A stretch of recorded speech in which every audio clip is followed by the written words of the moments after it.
Hello and welcome to day 33 of revising UPSC previous year questions for UPSC 2027.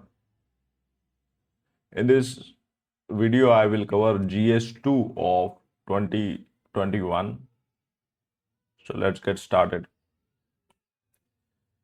Constitutional morality is rooted in the Constitution itself and is founded on its essential facets. Explain the doctrine of constitutional morality with the help of relevant judicial decisions. Constitutional morality refers to adherence to the core values, principles, and democratic ethos enshrined in the Constitution rather than prevailing social morality. Coined by George Grote and emphasized by Dr. B.R. Ambedkar, it acts as a guiding doctrine for judicial interpretation. Foundations and judicial articulations. Essential constitutional foundations rooted in the preamble, justice, liberty, equality, fraternity, fundamental rights, part 3, and directive principles, part 4. Mandates commitment to institutional integrity, rule of law, pluralism, and individual dignity over majoritarian sentiments. Constitutional morality framework. Preamble values justice, liberty, equality, and constitutional ethos. Fundamental rights, part 3, enforcement and institutional checks. Anti-majoritarianism, individual dignity over social customs, morality. Key judicial decisions. Manoj Narula versus Union of India 2014.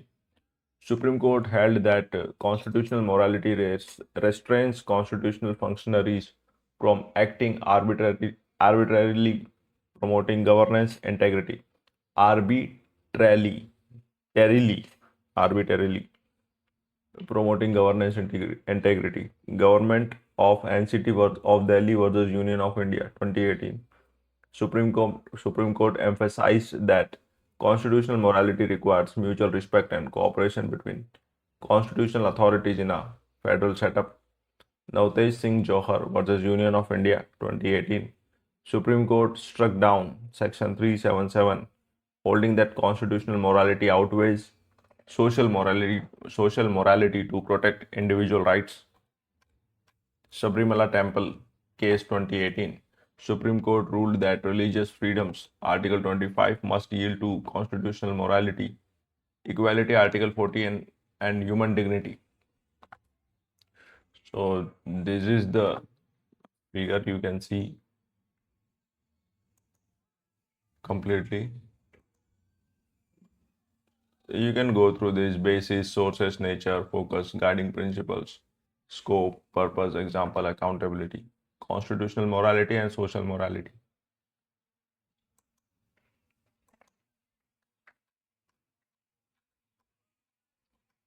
Constitutional morality serves as a dynamic judicial compass, safeguarding individual freedoms, preserving democratic institutions, and transforming societal norms in alignment with constitutional values. Question 2.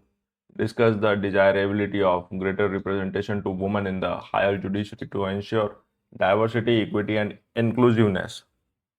Female representation in the higher judiciary, Supreme Court and High Courts remains below 15%, with the Supreme Court having had only 11 female judges since the independence. Expanding gender diversity is essential for judicial legitimacy, constitutional equity, and inclusive justice delivery. Desirability of greater representation, diversity, and perspective. Gender sensitized jurisprudence introduced lived socio-legal experiences of women into judicial reasoning, improving handling of gender-based violence, family law, and employment discrimination. Enriched deliberations broadens judicial perspective on constitutional rights, ensuring well-rounded benches. SDG 5, gender equality, the judicial diversity, institutional legitimacy, gender-sensitive bench, and constitutional equity. Equity and inclusiveness, fulfilling constitutional mandates align with Article 14, equality, and Article 15.3, special provisions for women, dismantling historical glass ceilings. Public trust and institutional legitimacy. A judiciary reflecting the demographic composition of society enhances democratic credibility and citizens' trust. Role model effects encourages more women to enter legal practice, widening the talent pool for judicial appointments.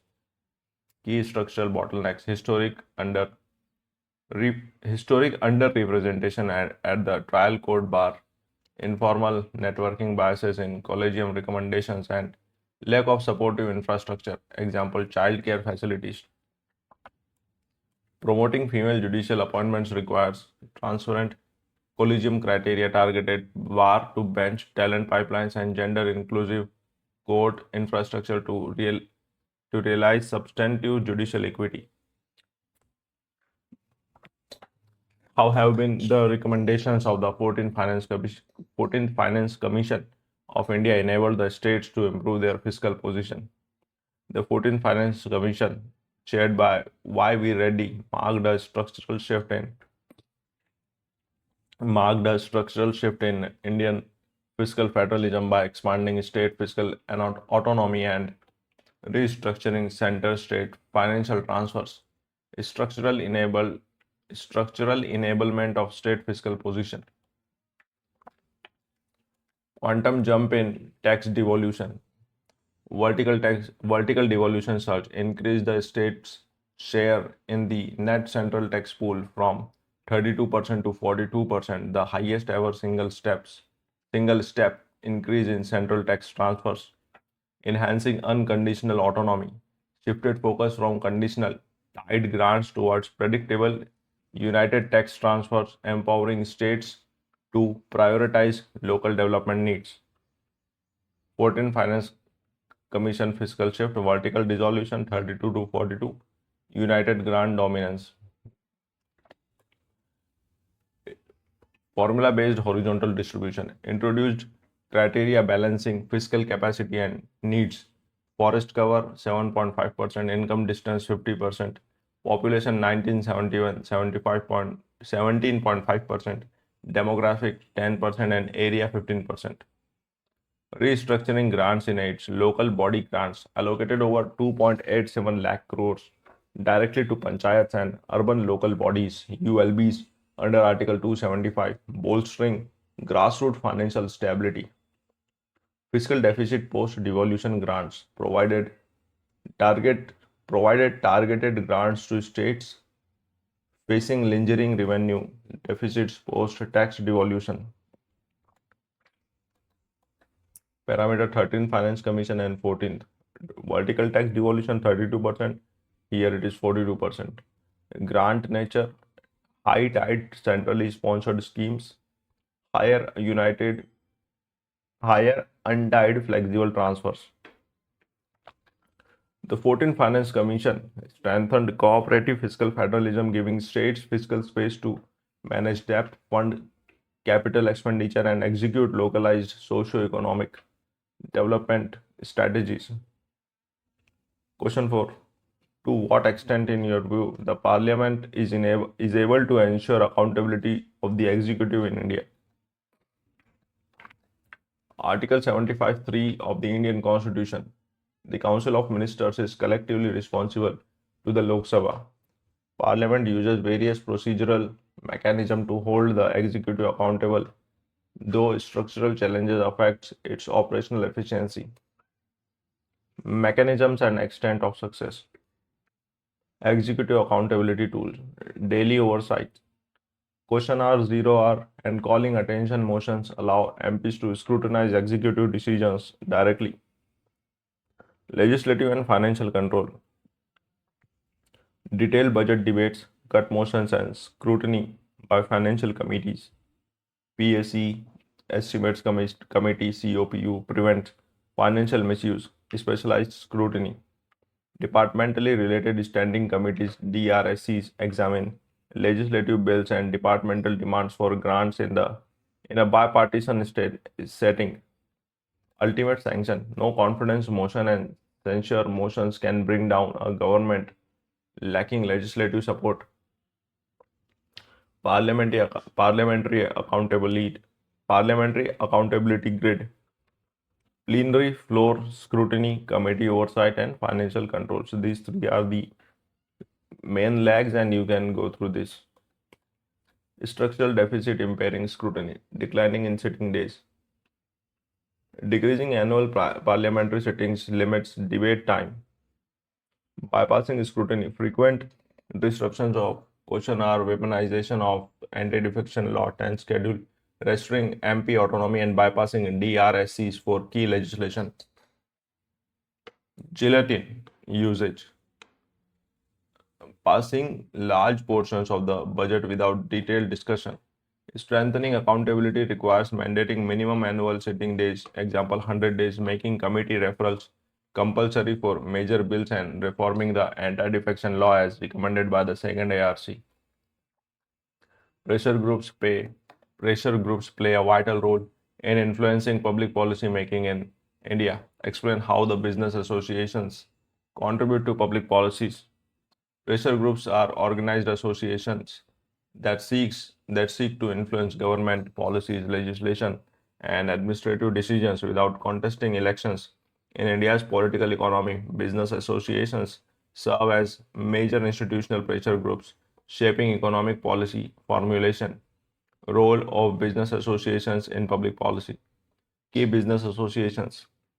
Organized bodies like FICCI, FICCI, CII, ASSOCHAM, and sector-specific association, NASCOM, SIAM, represent corporate and industrial interests before the state. Channels and influence, channels of influence and contribution. Policy influence vector, pre-budget consultation, policy white papers, regulatory dialogues. Pre-budget consultations provided inputs to the finance ministry on corporate taxation, customs, tariff, and capital investments incentives. Policy research and white paper submit evidence-based research on industrial trends, helping ministries draft policies like the PLI scheme and trade frameworks. Institutional representation participate in statutory advisory councils, parliamentary committee hearings, and international trade delegation negotiations. Example WTO FTAs, sectoral problem solving. NASCOM played a key role in shaping India's IT and data protection framework, while SIAM regularly engages on electric mobility transition timelines. Potential concerns: risk of policy capture by large industrial lobbies over smaller MSMEs, opaque lobbying practices, and potential conflict with broader public health or environmental interests. Business association promote industrial growth and policy responsiveness. Regulating lobbying through transparent consultation mechanism and as suggested by the second ARC ensures public policies balance corporate growth. Public policies balance corporate growth with social equity. Question 6. Beside being a moral imperative of a welfare state, primary health structure is a necessary precondition for sustainable development. Analyze. Under Article 47 of the Indian Constitution, providing accessible healthcare is a fundamental duty of the state. Primary healthcare acts as a foundational layer of public health, directly driven socio-economic progress and environmental resilience. Primary health infrastructure, you can go through this.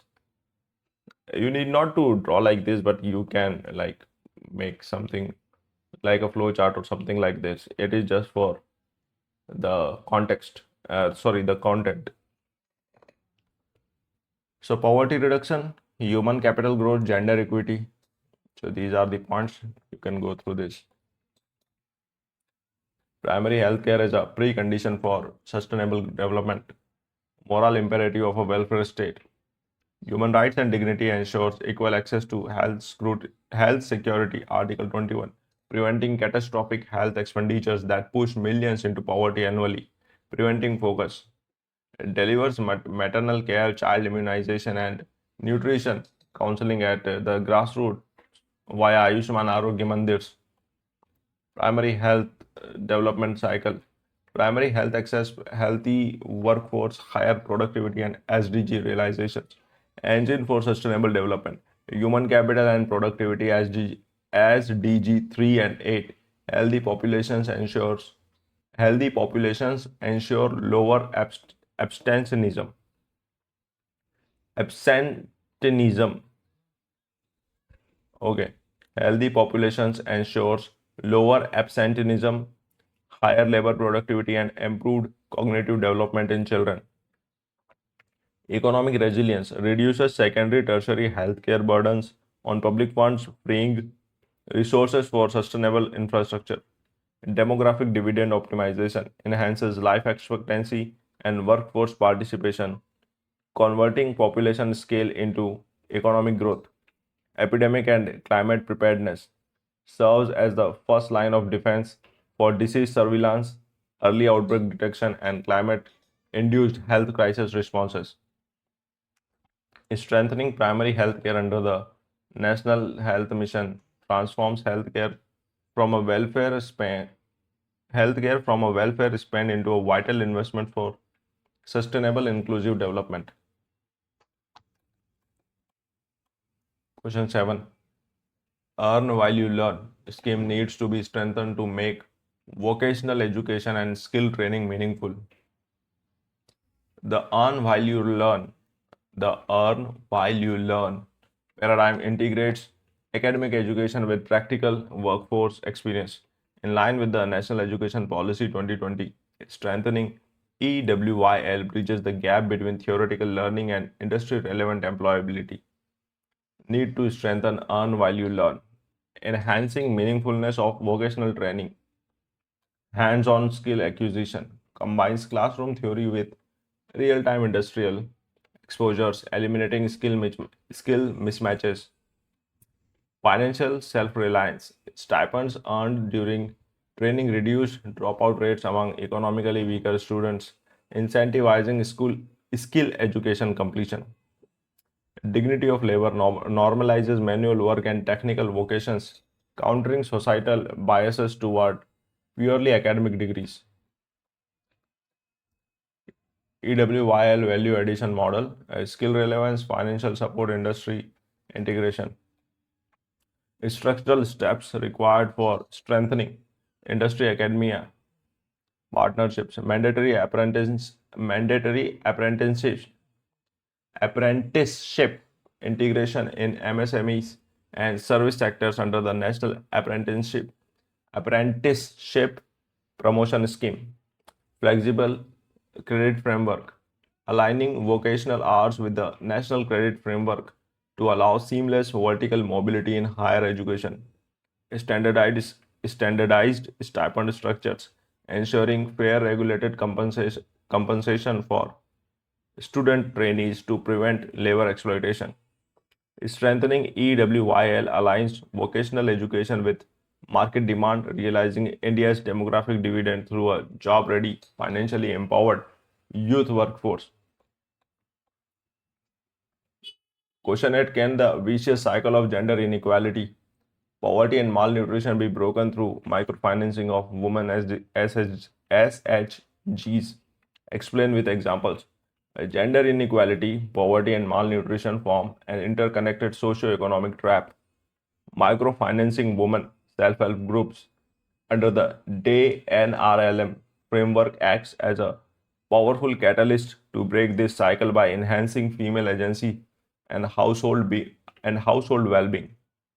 Breaking the vicious cycle through SHG microfinancing, income generation, and poverty alleviation. Collateral free credit access, microfinancing via the SHG banking linkage program provides credit for micro enterprises, example dairy, poultry, handicrafts, raising rural household incomes. Example Kudumbashree in Kerala has lifted rural families out of poverty through community owned enterprises. Now, vicious to virtuous cycle transition, micro credit access, female financial agency, better nutrition spending, gender equity. Tackling malnutrition, intra household resource allocation, financial autonomy enables women to prioritize expenditures on nutritious food, healthcare, and sanitation. Example woman led Nutri nutriti hubs and collective farming in Odisha, Mo Upkari Bagicha, directly combat child stunting and maternal anemia, dismantling gender inequality, enhanced decision making power, economic independence, elevates women's voice within family and community governance, Gram Sabhas. Example Seva microfinance initiatives have built leadership, property ownership, not poverty, and social dignity among the informal female workers. While SHG microfinancing breaks local poverty cycles, maximizing its impact requires pairing credit access with market linkages, digital literacy, and structural land rights for women. Question 9. If the last few decades were of Asia's growth story, the next few are expected to be of Africa's. In the light of this statement, examine the India's influence in Africa in recent years.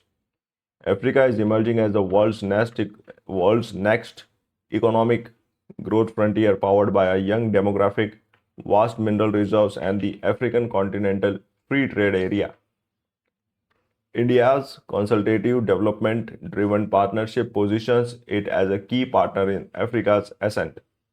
Examining India's influence in Africa, strategic and institutional footprint, G20 inclusion. India successfully championed the African Union's permanent membership in G20 during its presidency, cementing its position as a champion of Global South.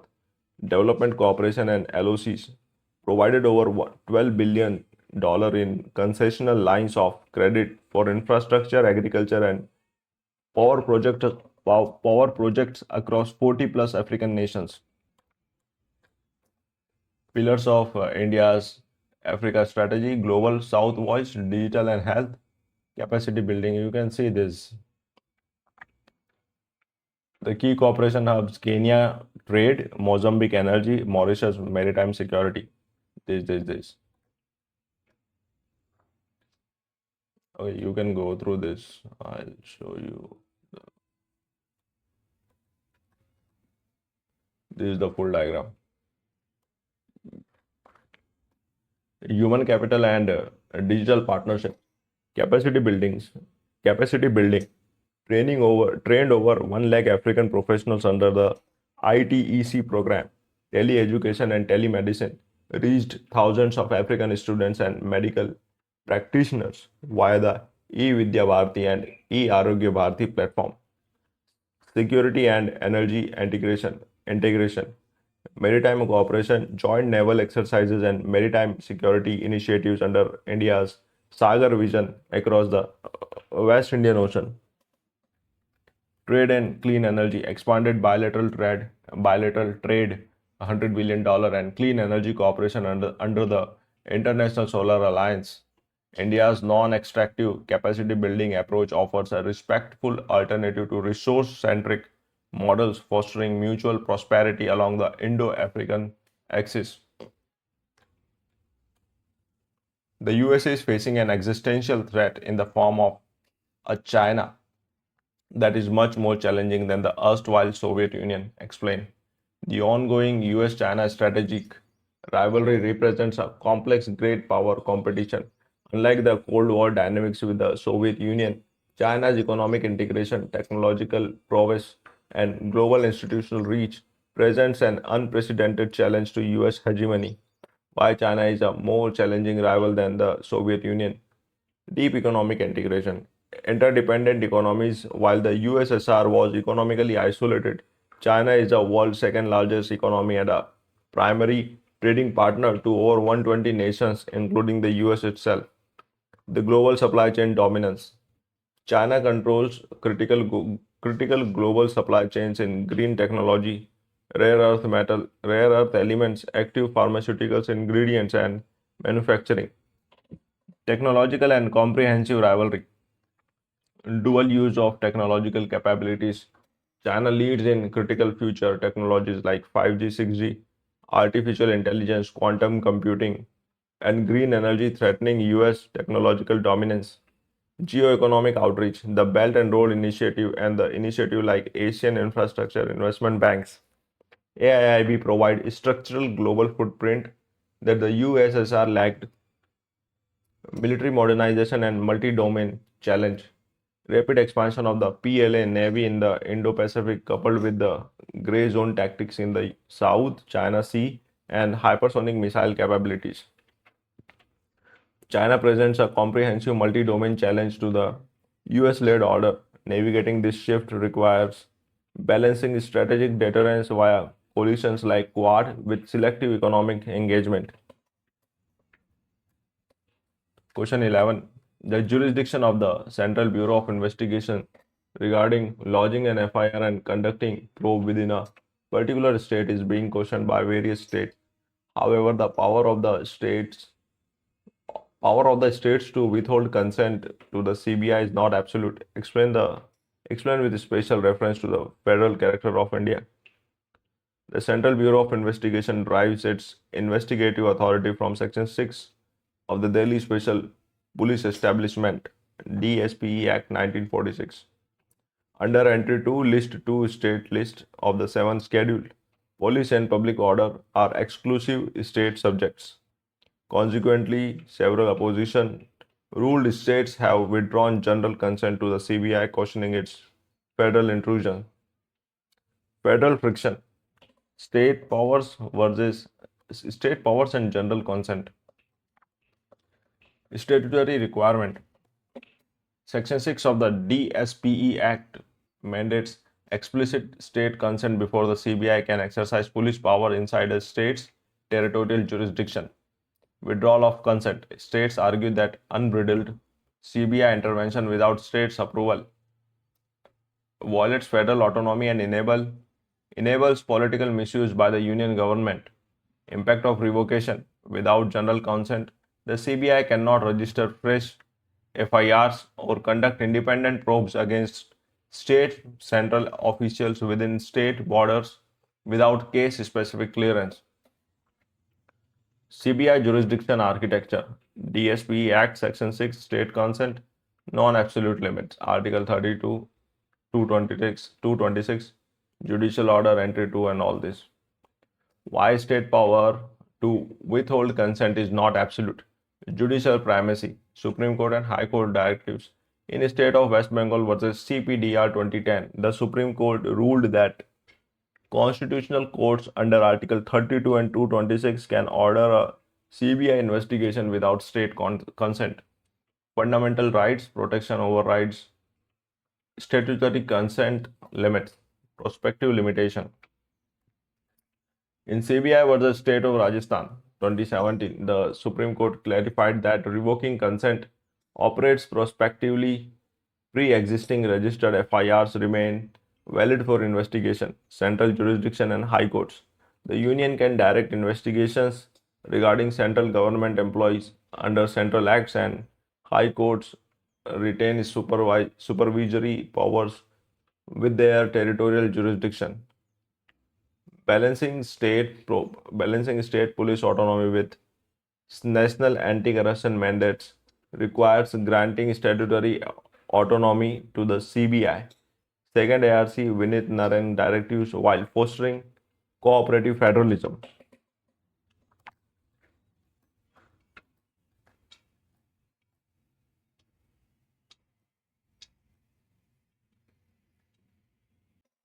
Question 12. Though the human rights commissions have contributed immensely to the protection of human rights in India, yet they have failed to assert themselves against the mighty and powerful. Analyze their structural and practical limitations. Suggest remedial measures. Established under the Protection of Human Rights Act 1993, the National Human Rights Commission and state human rights commissions serve as a key watchdogs against human rights abuses. However, structural and practical deficiencies frequently reduce them to toothless tigers when confronting influential state and non-state actors. Structural and practical limits. Human Rights Commission bottlenecks. Structural limits, practical limits. These are structural, these are practical. So structural limits are advisory role only. Recommendations carry no binding authority. Governments can delay or ignore directions without statutory penalties. Compromise appointment autonomy. Selection committees are politically dominated, often limiting independent civil society representation. Restricted armed forces scope. Section 19 of the PHRA limits investigations regarding armed forces to seek reports from the central government, creating procedural immunity. Statute of limitations. Section 36(2) bars inquiry into abuses occurring more than 1 year prior to complaint registration. Practical limitations. Investigative dependence relies on state police personnel for fact-finding, creating inherent conflict of interest when investigating police misconduct. Severe vacancies and delays, high pendency and budget shortages strain operational efficiency. Suggested remedial measures. Statutory binding orders. Amend the PHRA to make NHRC recommendations legally binding or require mandatory time-bound parliamentary explanation for non-compliance. Independent investigation cadre.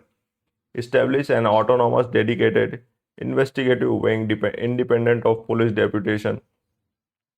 Jurisdictional expansion. Broaden inquiry scope to include private corporate violations and remove the rigid 1 year limitation clause. Empowering human rights commissions with statutory teeth, independent funding, and enforcement authority fulfills SDG 16, peace, justice, and a strong institution and safeguard human dignity.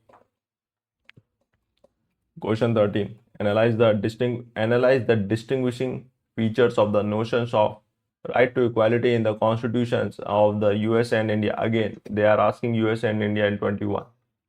So USA is their favorite. They ask it in 21, 24, 25. 3 years out of 21, 22, 23, 24, 25. Out of 5, they ask 3 years of USA and India topic. The right to equality is fundamental to constitutional democracy. While both the United States and India guarantee equality, their constitutional provisions reflect distinct socio-political realities. The US emphasizing formal negative individual liberty and India favoring substantive affirmative justice. The key distinguishing features: textual framework and origin. USA explicitly introduced through the 14th Amendment 1868 via the Equal Protection Clause, barring state discrimination. India enshrined comprehensively in Article 14 to 18 of Part 3, combining formal equality before law with proactive socio-economic justice. Comparative equality framework. USA formal liberty 14th Amendment, India substantive equity Article 14 to 18. So negative liberty versus substantive equality. Features: USA and Indian Constitution. Core philosophy: individualistic, formal and colorblind equality limits state interference. Substantive, welfare-oriented equality mandates positive state intervention. Affirmative action: strict judiciary scrutiny. Grutter versus Bollinger prohibits race-based quotas. Express constitutional authorization under Article 15(4), 15(5), and 16(4) for quotas. Horizontality restricts state action. Private discrimination is handled via civil rights statute. Directly horizontal. Article 17 untouchability and Article 15 to apply against private citizens. Class restrictions prohibits title. Article 1, Section 9 expressly abolishes social titles. Article 18 to destroy caste feudal hierarchies. While the US Constitution guarantees equal opportunity through the formal non-discrimination, the Indian Constitution pursues substantive social transformation, balancing equal protection with affirmative justice. Explain the constitutional provision under which legislative council are established. Review the working and current status of legislative councils with suitable illustrations. Under Article 169 of the Indian Constitution, Parliament can create or abolish a state legislative council, Vidhan Parishad, designed as an advisory, deliberative second chamber. Bicameralism currently exists in only 6 Indian states: Andhra Pradesh, Telangana, Karnataka, Maharashtra, Uttar Pradesh, and Bihar. Constitutional provisions for creation and abolition. Article 169 mechanism. The state legislative assembly must pass a resolution by a special majority, two-thirds present and voting plus absolute majority of a total membership. Parliamentary enactment. Parliament then passes a simple majority law to create or abolish the council.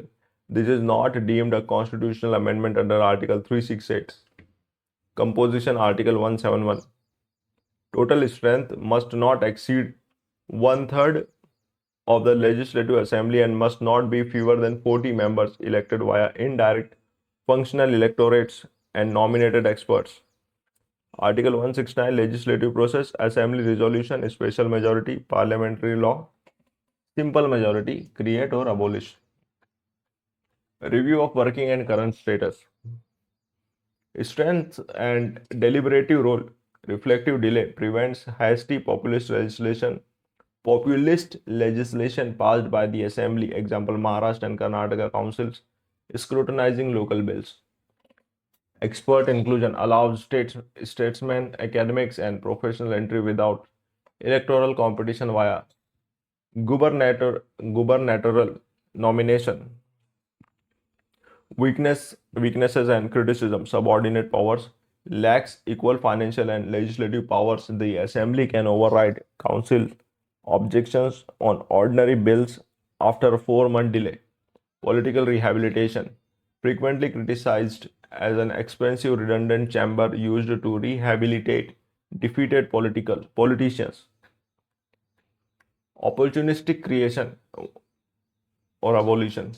States use Article 169 politically, example West Bengal and Andhra Pradesh passing creation abolition resolution based on political shifts.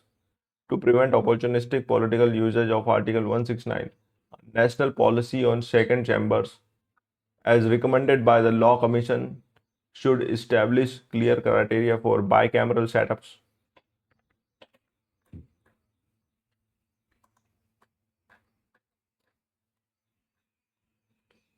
Do department-related parliamentary standing committees keep the administration on its toes and inspire reverence for parliamentary control? Evaluate the working of such committees with suitable examples. Department-related parliamentary standing committees established in 1993 form the backbone of parliamentary oversight in India. Comprising 31 members, 21 Lok Sabha, 10 Rajya Sabha, the 24 DRSCs provide continuous non-partisan cross-party scrutiny of executive administration. How DRSCs keep administration on its toes. In-depth legislative scrutiny. Bills referred to DRSC undergo clause-by-clause analysis away from open political debate, forcing ministries to justify provisions with empirical data. Demands for grant audit. DRSCs examine departmental budgetary allocation before approval, uncovering financial underutilization and scheme leakages. Cross-party bipartisanship, closed-door proceedings reduce party line posturing consensus-based administrative accountability. Expert testimony. Committees summon senior bureaucrats, industry leaders, and civil society experts, holding officials directly accountable. DRSC administrative oversight. Clause by clause scrutiny. Budgetary demand audit, bipartisan consensus. Limitations in inspiring reverence for parliamentary control. Advisory recommendation. DRSC reports are advisory. The executive is not legally bound to accept recommendations. Action taken reports show selective implementation. Bypassing DRSC. Decreasing percentage of legislative bills referred to standing committees in recent years. Example, major farm and criminal law bills passed with limited committee referral. Lack of dedicated research staff. Inadequate technical research supports. Limit deep policy evaluation relative to executive resources. Key example, the finance committee's detailed scrutiny of banking sector non-performing assets, the health committee's critical intervention on drug regulatory quality and pandemic infrastructure gaps.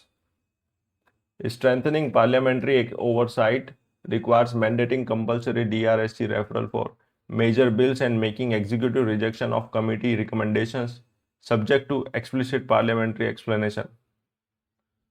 Question 16, has digital illiteracy, particularly in rural areas, coupled with lack of information and communication technology, accessibility hindered socio-economic development? Examine with justification. Digital infrastructure has emerged as a core utility for governance and socio-economic inclusion. However, the persistent digital divide manifested through rural digital illiteracy and inadequate information and communication technology access acts as a structural barrier to inclusive growth in India. How digital illiteracy and ICT deficit hinder socio-economic development. Impediments to welfare delivery and rights access.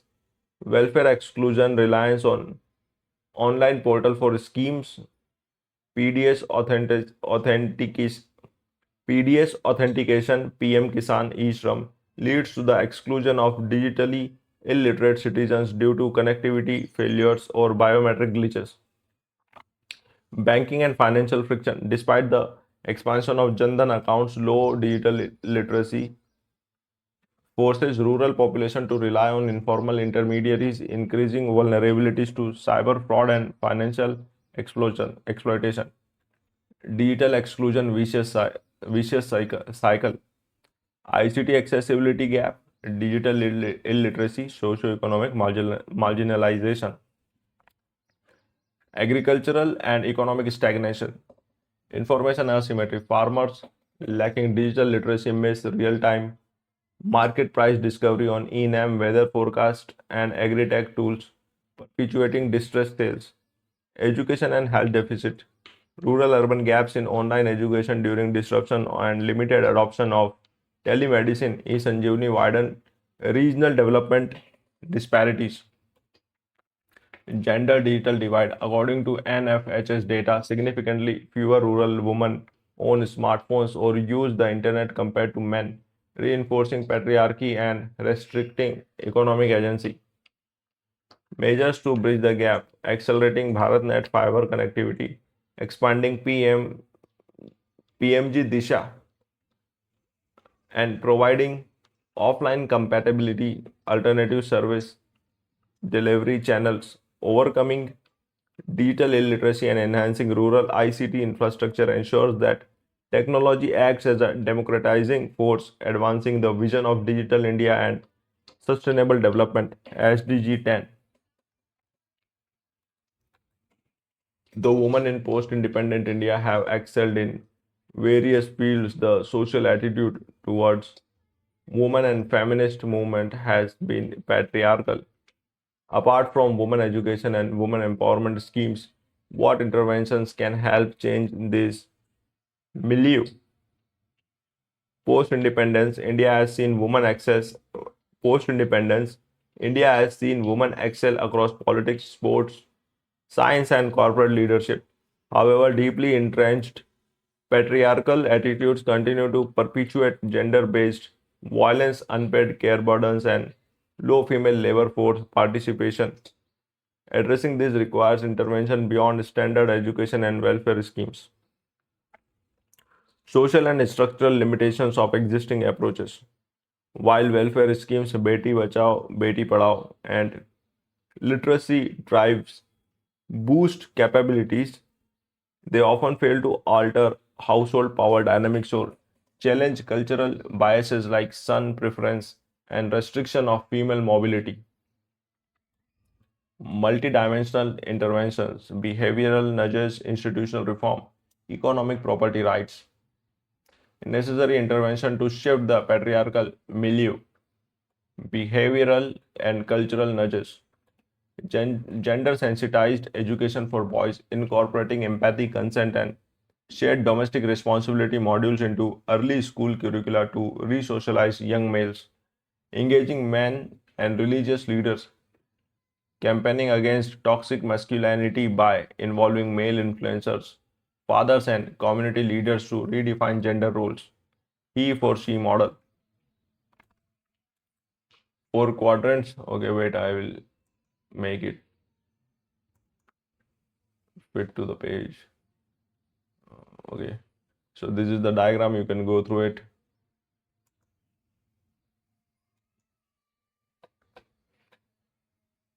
So, what are the four quadrants? So, cultural, behavioral nudges, gender, property rights, community safety infrastructure, and institutional sanitization. Sensitization. Institutional and administrative reforms, gender responsive policing and judiciary, increasing female representation in law enforcement, 33% reservation goal, and conducting mandatory gender sensitization workshop for judicial and civil service officers. Community safety infrastructures, creating safe public transit, street lighting, and urban planning models that enable uninhibited female mobility and public space access. Economic and property ownership interventions, mandatory joint property titling, enforcing joint land and housing registration under government schemes, shifting intra household bargaining power, recognition of unpaid care work, developing subsidized rural childcare hubs, Anganwadi expansion to relieve women of sole domestic burdens, dismantling patriarchal attitudes, demands a cultural shift that transforms women's rights from welfare benefits into fundamental human entitlements, advancing SDG 5, gender equality. Question 18, can civil society and non-governmental organization presents an alternative model of public service delivery to benefit the common citizen? Discuss the challenges of this alternative model. Civil society organization and non-governmental organization can play an essential role in democratic governance. By operating at the grassroots, they offer a community-centric, flexible alternative or supplement to traditional bureaucratically rigid state delivery mechanism. CSO NGO model as an alternative for public service delivery. Key advantages of the SEO model: grassroots proximity and responsiveness, direct community presence enables tailor-made solutions for localized problems. Example, Pratham in education, Seva in informal labor. Innovation and flexibility, unburdened by bureaucratic procedures. CSOs innovative CSOs innovate low-cost delivery models. Example, Barefoot College, rural solar training, participatory governance empowers marginalized communities fostering accountability through social audits. Example, AMKSS pioneering the right to information movement. Service delivery comparison, state delivery model, CSO alternative model. These are the points. Challenges of the CSO NGO alternative model: structural and operational bottlenecks, scalability and resource deficit. CSO often lack the financial capacity and administrative scale required to replace statewide public service distribution. Funding dependency and compliance, heavy dependence on government grants or international donor introduce uncertainty. Regulatory checks under the Foreign Contribution Regulation Act (FCRA) mandates strict financial compliance, accountability, and transparency gaps. Issues of elite capture, lack of internal democracy, and financial irregularities in certain non-profit damage credibility. Friction with state agencies, turf wars, or ideological confrontation between state officials and right-based NGOs can disrupt service delivery coordination.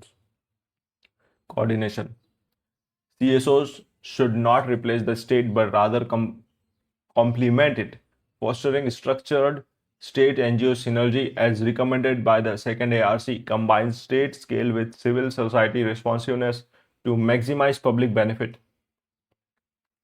Question 19, critically examine the aims and objectives of SCO. What importance does it hold for India? The Shanghai Cooperation Organization, established in 2001, is a trans-Eurasian political, economic, and security alliance comprising key regional powers including China, Russia, India, Pakistan, and Iran. It covers nearly 60% of Eurasia's landmass and 40% of the world's population. Critical examination of aims and objectives. Core mandate objectives: regional security and anti-terrorism, countering the three evil forces terrorism, separatism, and extremism, primarily through the regional anti-terrorist structure RATS. Multilateral cooperation, promoting trade, connectivity, energy sharing, and cultural ties across Eurasian member states. Multipolar world order, challenging Western geopolitical dominance and promoting a non-Western regional consensus. SCO strategic dimensions: security anchor RATS, Eurasian connectivity, geopolitical balance. Critical limitation: internal divergence, deep bilateral conflicts among member states, example India-China border standoffs, India-Pakistan hostility paralyze. Collective decision making, Chinese dominance, China's economic weight and drive to align SCO with its BRI Belt and Road initiatives, conflict with India's sovereignty, concern regarding the CPEC corridor. SCO region connecting India to Central Asia and beyond. Although this is not completely flawed, but actually, to be honest, during the partition, the leadership of that time should keep this in mind, that we need an access, because you are giving two major ports to this stupid nation, but you are not taking anything so that you can connect directly to this part of the world. You are at the mercy of these nations. Anyway, strategic importance of India. Central Asian engagement provides a platform for India's Connect Central Asia policy, securing trade and energy corridors. Example, Chabar Port, INSTC. Counter-terrorism cooperation, access to real-time intelligence on regional terror networks through RATS. Eurasian geopolitical balancing facilitates engagement with Russia and Central Asian republics, maintaining India's policy for strategic autonomy without joining explicit anti-Western blocs. Stabilizing the neighborhood offers a forum to monitor regional security dynamics in post-withdrawal Afghanistan. While internal rivalries limits SCO's cohesion, India's active participation ensures the preservation of its strategic autonomy, security interest, and trade connectivity across Eurasia. The newly tri-nation partnership AUKUS is aimed at countering China's ambitions in the Indo-Pacific region. Is it going to supersede the existing partnership in the region? Discuss the strength and impact of AUKUS in the present scenario. Formed in 2021, AUKUS is a trilateral security pact between Australia, United Kingdom, and the United States. Its primary objective is to enhance defense capabilities in the Indo-Pacific, centered on equipping Australia with conventionally armed nuclear-powered submarine, Pillar 1, and developing advanced military technologies, Pillar 2. AUKUS strengths and impact in the present scenario. The core strategic strength: high-end military deterrence. Grants Australia long-range stealthy nuclear submarine capabilities, shifting the naval balance of power across the Indo-Pacific. Advanced technological synergy. Pillar 2 accelerates joint development in cyber capabilities, AI, quantum computing, hypersonic systems, and undersea warfare. Anglosphere security commitment. re-engages US-UK military resources directly into West Pacific maritime security, serving as a counterweight to Chinese naval expansion. AUKUS and Quad comparative matrix. This is the diagram. This is AUKUS, this is Quad, these are the focus. These are the parameter: focus, member, core objective, nature, strategy, key pillars, approach, output orientation, role in Indo-Pacific. You can go through this. Indo-Pacific security architecture. AUKUS hard military deterrence, Quad diplomatic and geo-economic. Will AUKUS supersede existing partnerships? Example Quad ASEAN. No. Complementary rather than superseding. Distinct functional scope. AUKUS is an explicit hard technology military alliance. In contrast, the Quad operates as a diplomatic and geo-economic coalition focusing on public goods, maritime domain awareness, climate resilience, and supply chain security. Preserving ASEAN centrality. ASEAN remains the primary diplomatic architecture for Southeast Asia. While AUKUS caused initial proliferation concerns among nations like the Indonesia and Malaysia, it does not replace ASEAN's regional diplomatic role. India's position. India welcomes hard power deterrence against aggressive maritime maneuvers, allowing the Quad to retain its non-military public goods focused orientation. AUKUS adds a hard military layer to the Indo-Pacific security architecture. Rather than superseding existing platforms, it operates alongside the Quad and ASEAN to preserve a free, open, and rule-based Indo-Pacific.